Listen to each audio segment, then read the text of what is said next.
The new Netflix series Monster, The Jeffrey Dahmer Story, which offers an account of the infamous Milwaukee cannibal serial killer, is as tragic as it is comprehensive. The series stars Evan Peters in the titular role and documents the life and crimes of serial killer Jeffrey Dahmer.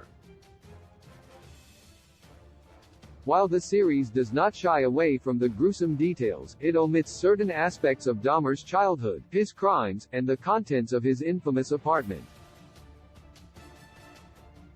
Jeffrey Dahmer murdered and sexually assaulted a total of 17 young men and children, in many cases performing sexual acts upon, and even eating, his victims' bodies. Dahmer committed the majority of these crimes, along with a litany of other sexual misconduct charges, between 1987 and 1991. Netflix dramatization was created by American Horror Story architect Ryan Murphy, reuniting with cast alumni Evan Peters, who previously portrayed real-life killers in Oz. Monster, The Jeffrey Dahmer Story left out certain details about Dahmer's crimes through the process of adaptation. While inevitable in portraying real-life events, some details not included provide deeper insight into the cannibal killer. A prime example is the depiction of the jogger Dahmer stalks. Dahmer does observe the jogger repeatedly, becoming obsessed with the mont's bare torso, and he would often hide in order to observe him. Dahmer decides to attack him, in what Dahmer would later call his first sincere attempt at violence. Armed with a baseball bat, Dahmer waits, but, unlike the series, the jogger never appears. Similarly, the series omits the fact Dahmer fantasized about attacking and holding hostage a hitchhiker for 3 years before manifesting this reality upon his first victim, Stephen Hicks. Shifting the point of view away from the serial killer is representative of Murphy's commitment to a fresh perspective, distinguishing American Crime Story from other true crime serial killer shows. Jeffrey Dahmer's childhood. As with other serial killers, Dahmer's childhood was plagued by injury and misery. As well as the hernia injury depicted in Monster, The Jeffrey Dahmer Story, Dahmer's legs were in casts for the first 4 months of his life, and he wore lifts in his shoes until he was 6. On top of his mother's mental illness, the family moved around a lot. When he was 8 years old, the Dahmer family moved into the home depicted in the series. This was their third home in 2 years, the parents' sixth since their marriage. In spite of the turbulence, the Dahmers had another child, and Jeffrey was allowed to name his new brother David. Later, following Dahmer's delight at the sight of bones excavated from his house, Jeffrey would ask his father, Lionel, what would happen if chicken bones were placed in bleach. Lionel, as a chemist, was delighted, believing this to be indicative of Jeffrey's scientific curiosity, and demonstrated how to safely treat the animal bones. Along with the taxidermy techniques depicted in the Monster, The Jeffrey Dahmer Story, Jeffrey would apply these preservation methods to his human victims.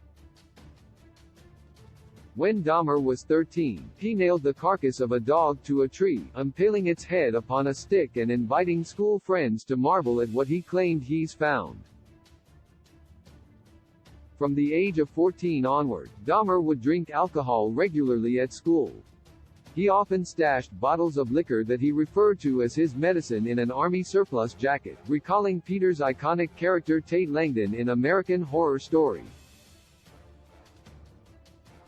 Despite his poor grades, Dahmer had a considerably high IQ and was an avid tennis player.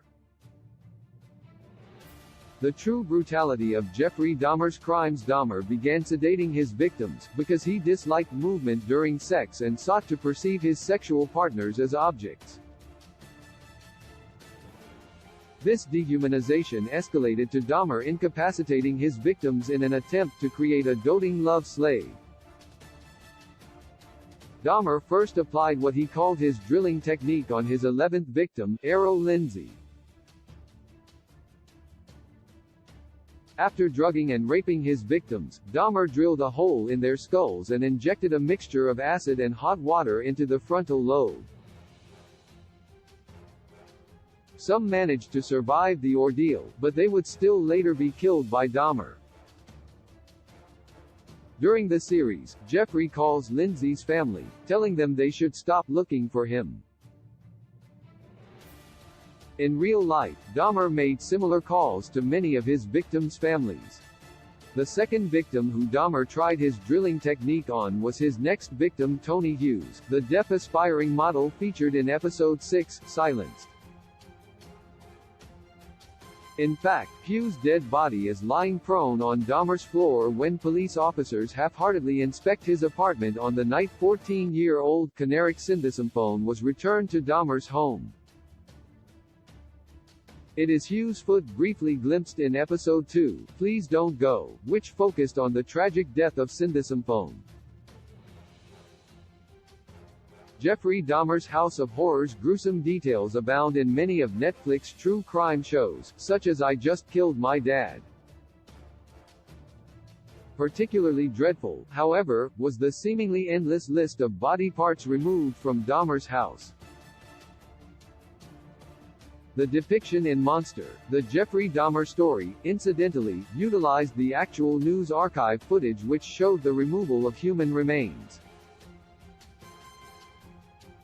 The hazardous materials team that did so were not police officers but an outside contracted company. The men who infamously carried the blue barrel down the stairs were only 18 at the time, undoubtedly extending the trauma Dahmer had inflicted on his community. Inside of Dahmer's apartment, police found an altar that he was building, purportedly in honor of himself, to make a place where he could feel at home. 7 of his victims' skulls were flaked by 2 complete skeletons, planned to be adorned across the table on which Dahmer photographed their bodies. Dahmer intended to add the skulls of the 4 severed heads found in his refrigerator upon his capture. Dahmer was seeking a total of 12 skulls. Of his 17 victims, Dahmer had collected 11. Oz regular Evan Peters is no stranger to tragic, brutal roles. The greatest tragedy in the story of Jeffrey Dahmer is how it could have been prevented. Following his sexual assault charges, Dahmer was assigned a parole officer who was supposed to visit him twice a month but never did. On the evening synthosyphone was returned to Dahmer, other emergency services were present and believed he needed medical treatment, but they were dismissed by the Milwaukee Police Department. Many of the subsequent tragedies could have been avoided. Monster, the Jeffrey Dahmer story is a brutal, yet thorough account of Jeffrey Dahmer's life and crimes, but it also tenderly tells victims' stories, and that of their families.